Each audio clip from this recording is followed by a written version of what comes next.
Telefon ya söndürülüp ya da əhatə dairəsi xaricindedir. Xahiş edib biraz sonra görüşürüz.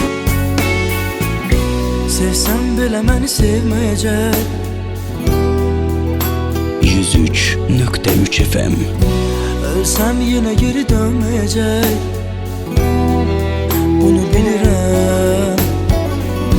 Kimlər onu sənə bənzədəcək?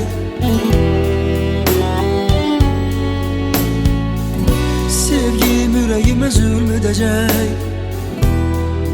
Bunu bilirəm. Bilməzdim ki, bilirəm bir bu qədər saxta yalan, xoş sözlərini. Bilməzdim ki, sevirəm bir bu qədər aldanıram, çək gözlərini.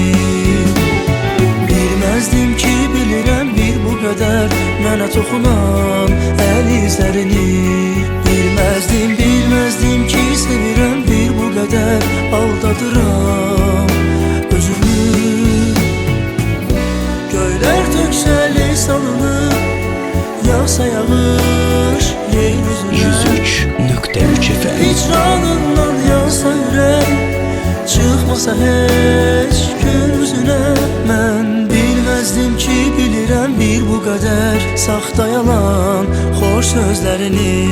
Bilməzdim ki, sevirəm bir bu qədər aldanıram, çək gözlərini. Bilməzdim ki, bilirəm bir bu qədər mənə toxunan əl izlərini.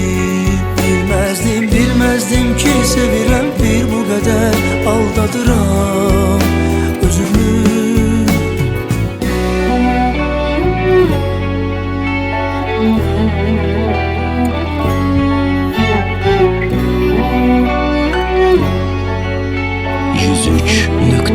FM. Bilməzdim ki, bilirəm bir bu qədər saxta yalan, xoş sözlərini. Bilməzdim ki, sevirəm bir bu qədər aldanıram, çək gözlərini.